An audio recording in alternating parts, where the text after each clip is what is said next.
The president is, as Cecilia mentioned, hospitalized just over 31 days before the election. His campaign appearance is now on hold. The two remaining presidential debates up in the air. It is an unprecedented twist in a U.S. presidential election. ABC's Rachel Scott is also right there in Washington this morning with much more on what's ahead for this unpredictable campaign. Rachel, good morning to you.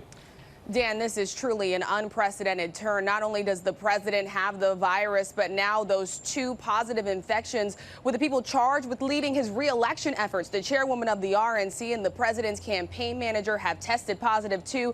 The state of the race now thrown into turmoil with just 1 month to go.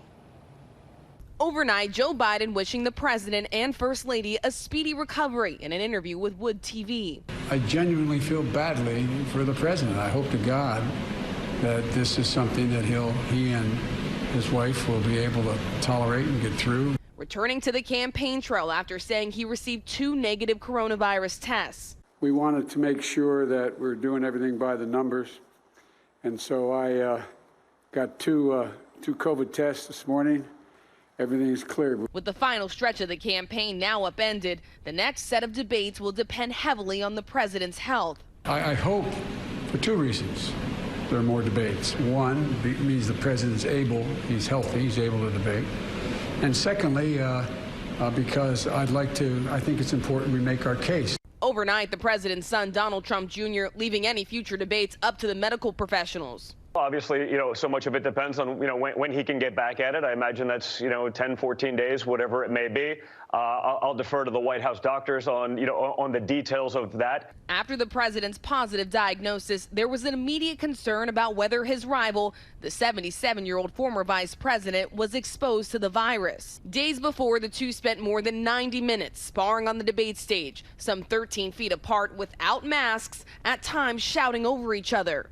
But I just want to make sure. I want to make sure. Facing off over the president's handling of the pandemic. He's been totally irresponsible the way in which he has handled the social distancing and people wearing masks, basically encourage them not to. Every time you see him, he's got a mask. He could be speaking 200 feet away from it. He shows up with the biggest mask I've ever seen. In the audience that night, Dr. Jill Biden wearing a face covering, while nearly all of the president's family members and inner circle took theirs off, violating the rules of the Cleveland Clinic, which hosted the event, and refusing to comply when asked by this health worker. The moderator of that debate now saying they arrived too late to get tested. They didn't arrive till Tuesday afternoon, so for them to get tested, there wouldn't have been enough time to have the test and have the debate at 9 o'clock that night. As his rival fights the virus, Biden pressing forward with in-person events, but pulling all negative advertising about Trump. In Michigan Friday, Biden keeping his mask on for the entirety of his remarks, using the president's positive case to send a message. This is not a matter of politics. It's a bracing reminder to all of us that we have to take this virus seriously. It's not going away automatically. Now, of course, the president's large-scale campaign rallies are on hold, but even as Biden presses pause on negative ads, the Trump campaign is moving forward on that front. Just 24 hours ago, releasing a new set of digital ads taking aim at Biden, pushing baseless conspiracy theories about his debate performance. Whit? All right, Rachel Scott for us. Thank you so much.